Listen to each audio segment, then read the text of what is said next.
Hello friends, flavours of రోజుకి స్వాగతం సుస్వాగతం. ఈరోజు స్పెషల్ ఐటెం పెసరట్టు. అది ఎమ్మెల్యే పెసరట్టు. అది నచ్చని వాళ్ళు ఉండరు. తెలుగు వాళ్ళ ఇష్టమైన టిఫిన్స్లో అగ్రస్థానం ఉంటుంది అది. సరే, దాన్ని ఏం చెయ్యాలంటే మొదటగా రాత్రిపూటే మనము పెసలు నానేసుకోవాలి. దాన్ని గ్రైండ్ చేసేటప్పుడు కొంచెం అల్లము, ఎండుమిర్చి, పసుపు, ఉప్పు వేసి గ్రైండ్ చేసుకోవాలి. దాన్ని ఇంకా మనం దోశలా పోసుకోవాల్సిందే. పెసరట్టు తెలిసిందే కదా, గ్రీన్ తోటి ఉన్న ఏ లెంటిల్ అన్నా కూడా చాలా చాలా గుడ్ ఫర్ హెల్త్.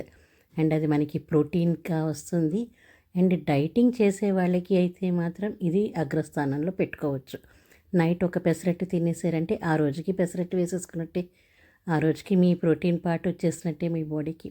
సరే, ఇప్పుడు ఇది ఫస్ట్ ఉల్లిపాయ పెసరట్టు వేస్తున్నాను కదా, దాంట్లో పెసరట్టుని కొంచెము సెమీ లిక్విడ్గా ఉండాలి మన పిండి ఎప్పుడన్నా సరే. మరీ డైల్యూటెడ్గా ఉంటే క్రిస్పీగా రాదు, మరీ గట్టిగా ఉంటే బాగోదు, వేగదు. కాబట్టి సెమీ లిక్విడ్గా మన పెసరట్టు పిండి ఉండాలి. దాన్ని మనము పల్చగా పరుచుకోవడానికి పనిచేస్తుంది మన రేకు మీద.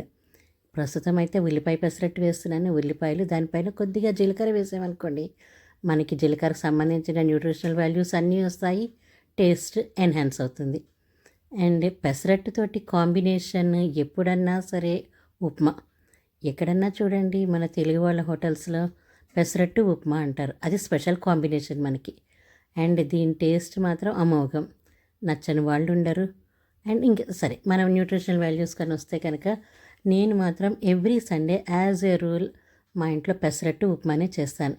ఎందుకనంటే వారం రోజులంతా కూడా మనం ఆఫీసులో వెళ్ళే పనుల్లో బిజీగా ఉంటాము. మనం వండుకోవాలి, ఇవన్నీ టైం పడుతుంది. ఇవన్నీ కూడా కష్టం. కాబట్టి సండే మాత్రం as a rule pesarattu with upma వేస్తాను. మా పిల్లల ఫేవరెట్, ఇంట్లో ప్రతి ఒక్కరి ఫేవరెట్, మా వారికి కానీ ఎవరన్నా. అండ్ ఇది బాగా నచ్చుతుంది. ఇప్పుడు ఉల్లిపాయ పెసరట్టు అయిపోయింది కదా, ఇప్పుడు నేను అల్లం పెసరట్టు వేస్తున్నాను. అల్లం పెసరట్టు అంటే ఏంటి అనుకున్నారు? ఇది నథింగ్ బట్ ఎమ్మెల్యే పెసరట్టు. ఈ ఎమ్మెల్యే పెసరట్టులో మనం అల్లము ఎక్కువగా వేసి దానిపైన జీలకర్ర వేసి దీన్ని నేతితో కాలుస్తామన్నమాట. అల్లం ఘాటు పోవాలన్నా, దాన్ని టేస్ట్ ఎన్హాన్స్ అవ్వాలన్నా మనం నేతితో కాలుస్తాం. అండ్ వీటికి పెసరట్టుకి ఎప్పుడన్నా కాంబినేషన్ ఉప్మా, అది పేస్ట్ ఉప్మా. నేను అది మీకు వీడియో లింక్ పెడతాను, ఆల్రెడీ ఒక వీడియో చేశాను, దాంతోపాటు టేస్ట్ చేయండి. అండ్ దీనికి ఇంకొంచెం ఎన్హాన్స్ చేసే కాంబినేషన్ అల్లం పచ్చడి. అల్లం పెసరట్టుతో పాటు అల్లం పచ్చడి కూడా చాలా బాగుంటుంది. టేస్ట్ చేసి ఎంజాయ్ చేయండి. ఇన్ కేస్ బాగుంది అంటే ఖచ్చితంగా కామెంట్లో రాయండి. మీకు ఇంకా మంచి మంచి వంటలు నేను ఫార్వర్డ్ చేస్తాను. టేస్ట్ చూసి ఆనందించండి. Enjoy your food.